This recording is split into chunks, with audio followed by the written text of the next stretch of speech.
시청자 여러분 안녕하십니까? VOA 뉴스투데이 시작합니다.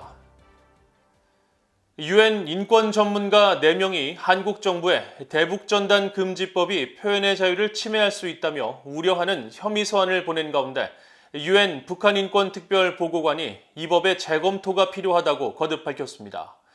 대북전단 금지법이 국제 인권 기준에 미흡한 부분이 있고 한국 정부의 해명 역시 충분하지 않다는 지적입니다. 첫 소식 김영교 기자가 보도합니다. 토마스 오웨와 킨타나 UN 북한인권 특별보고관은 22일 VOA와의 전화통화에서 지난달 말 시행에 들어간 한국의 대북전단 금지법 논란에 대해 한국 정부의 해명이 여전히 충분하지 않다고 밝혔습니다. 대북전단으로 야기될 수 있는 남북 접경 지역의 군사적 긴장에 대한 한국 정부의 우려는 충분히 인지하지만 표현의 자유 등 인권에 제약을 가하는 행위는 국제적 기준을 엄격하게 적용해야 한다는 겁니다.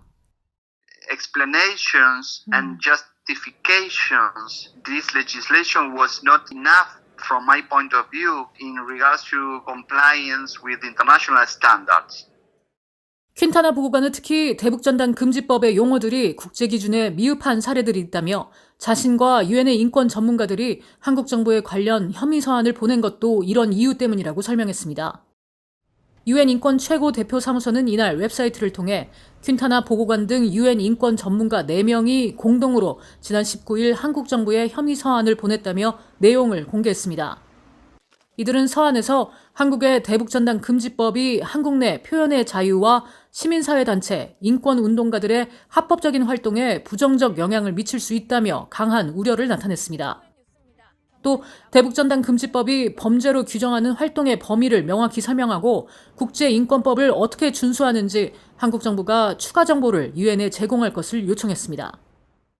We hope that the government will take note of our letter where we express our concerns, and we suggested and we recommended a review of the legislation, but also what is important is how the authorities will apply this legislation. 유엔 인권 전문가들은 또 대북전단 금지법이 모호한 표현을 담아 해석의 여지가 넓다며 민간단체와 활동가들이 이로 인해 불균형적 처벌을 받을 수 있다고 우려했습니다. 이 서한은 퀸타나 보고관 외에 아이린 칸 의사 표현의 자유 특별보고관, 클레명 블레 평화 집회와 결사의 자유 특별보고관, 메리 롤러 인권 운동가 상황에 관한 특별보고관이 공동 작성했습니다. 퀸타나 보고관은 인권에 제약을 가하는 행위는 필요와 균형의 원칙이 엄격하게 적용돼야 하고 특히 기본적인 인권과 자유를 논할 때 법에서 명시하는 용어는 정확하고 분명해야 한다고 강조했습니다. VOA 뉴스 김현교입니다. 북한 선박들의 운항이 최근 조금씩 늘고 있는 정황이 위성사진을 통해 포착됐습니다. 또 북중 국경 지역은 계속 한산하지만 최근 북한과 중국을 연결하는 신압록강 대교 일대 북한 측 도로에서 포장공사 등 새로운 움직임이 확인돼 주목됩니다. 함지하 기자가 취재했습니다. 선박의 실시간 위치 정보를 보여주는 마린 트래픽입니다. 북한 선박 민해호가 중국 룽커우항 인근에 머물며 입항을 기다리고 있습니다. 이처럼 현재 북한을 떠나 중국 항구 혹은 공해상에서 발견된 북한 선박은 최소 7척. 이 선박들이 룽커우항을 비롯해 다롄, 시다오항에 입항했거나 중국 웨이하이항 인근을 지나는 모습이 포착된 겁니다. 아울러 북한 선박 회령호가 한국 제주도 남쪽 약 200km 해상에서 남쪽으로 항해하는 모습도 확인됐습니다. 앞서 북한 선박들은 지난해 7월 북한 정권이 국경 봉쇄를 한층 더 강화한 이후 사실상 운항을 중단한 모습이 관측됐는데 약 8개월 만에 여러 선박이 중국을 비롯한 다른 나라 바다에 연이어 포착된 겁니다. 이 때문에 북한이 선박 운항을 재개한 게 아니냐는 추정이 나오고 있습니다. 하지만 북중 무역의 핵심 지대인 국경 지역은 아직 뚜렷한 움직임이 관측되지 않고 있습니다. 북한과 중국을 연결하는 조중 의교 인근 중국 측 세관 트럭 야적장을 촬영한 21일자 위성 사진을 보면 차량이 전혀 없었고 지난달 16일 촬영된 사진에도 트럭이 몇 대 없는 것을 확인할 수 있습니다. 북한 경제 전문가인 윌리엄 브라운 미 조지타운대 교수는 비료 등 비소비재 품목만이 선박을 통해 제한적으로 거래되고 있을 뿐 여전히 육로가 막혀 있는 것으로 추정했습니다. So it's kind of market-related trade in consumer products that has been shut down by the border closure. And I would think sooner or later these merchants will make it happen one way or the other. 이런 가운데 북한과 중국 사이를 연결하는 신압록강 대교에서 새로운 움직임이 포착돼 주목됩니다. 이 다리는 2014년 완공됐지만 다리 끝 북한 측 도로는 논밭으로 이어져 방치된 상태였는데 지난달 16일 촬영한 위성사진을 보면 포장이 된 듯 회색빛을 띠고 있어 다리 개통을 위한 움직임이 아니냐는 추측도 나오고 있습니다. 최근 북한과 중국은 약 6개월 만에 교역을 소폭 재개한 것으로 나타났습니다. 이 때문에 일각에선 북한이 국경을 다시 개방할 수 있다는 관측을 내놓고 있지만 전문가들은 전 세계 신종 코로나 바이러스 상황이 나아지지 않고 있는 상황에서 북한 당국이 실제 이런 결정을 내릴지는 좀 더 지켜봐야 한다고 말했습니다. BOE 뉴스 함지아입니다. 미국은 지금의 확장 억제력 구조로 충분히 북한 정권의 군사적 위협을 억제할 수 있다고 미군 고위 당국자가 말했습니다.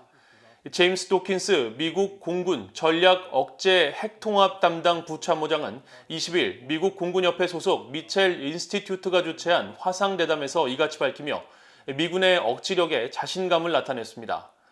공군 중장인 도킨스 부참모장은 미국의 핵 현대화 예산 감축 움직임과 한국 내 일각에서 핵 공유 또는 자체 핵무장 논의가 제기되는 상황에 대한 VOA의 질문에 현 시점에서 예산이 감축될 것이라고 단정 짓기에는 아직 이르다고 말했습니다. 또 한국 등 동맹에 제공하는 확장 억제와 핵우산에 대해서는 지금의 구조를 계속 유지한다 해도 미국은 동맹을 현존하는 위협에서 보호해 충분히 안심시킬 수 있는 능력을 갖추고 있는 것으로 생각한다고 덧붙였습니다. 미국 하원 외교위원회가 21일 미국 이산가족 상봉을 촉구하는 법안과 결의안을 가결한 가운데 미국 내 한인 이산가족 단체가 추가 입법 과정의 성공을 위해 노력할 것이라고 밝혔습니다. 미국 내 이산가족 단체인 이산가족 USA의 폴 리 대표는 22일 관련 법안 발효까지 최대 관문은 상원 통과가 될 것이라면서 법안을 지지해줄 상원 공화당 의원들을 설득하는 작업을 준비하고 있다고 말했습니다. 리 대표는 그러면서 조 바이든 대통령이 후보 시절 이산가족 상봉 문제 해결에 대한 의지를 보였고 상원도 민주당이 다수당이 되는 등 긍정적인 변화가 있어 과거보다 법안 통과에 희망적이라고 덧붙였습니다. 이산가족 상봉 촉구 법안은 지난 2019년 3월 처음 발의돼 하원 본회의 심의를 통과했지만 연방 상원의 문턱을 넘지 못한 채 의회 임기가 만료돼 자동 폐기된 바 있습니다. 유엔 안보리 대북제재위원회가 유엔 인구기금의 대북 인도주의 지원에 대한 제재 면제 기한 연장 요청을 승인했습니다. 대북제재위는 최근 홈페이지를 통해 지난 16일부로 만료된 유엔 인구기금에 대한 제재 면제 기한을 내년 4월 16일까지 연장했다고 밝혔습니다. 유엔 인구기금은 지난 2019년 일본 토요타 자동차 2대와 차량 엔진 부속품 등 대북 물품 반입에 대해 처음으로 제재 면제를 승인받은 뒤 지난해 4월과 10월, 올해 4월까지 모두 3차례 면제 기한 연장을 신청했습니다. 유엔 인구기금은 이번 제재 면제 연장 신청에 대해 신종 코로나 바이러스 팬데믹으로 인해 북한 국경이 봉쇄되면서 북한 내부로의 물품 조달이 상당히 연기되고 있기 때문이라고 설명했습니다. 앞서 유엔 아동기금 유니세프도 지난달 신종 코로나 바이러스 팬데믹으로 인해 물품 조달에 지장이 있다며 제재 면제 기한 연장을 요청해 대북 제재위로부터 내년 3월까지 기한 연장을 승인받았습니다. 이상으로 BOA 뉴스투데이를 모두 마칩니다. 시청해주신 여러분 고맙습니다.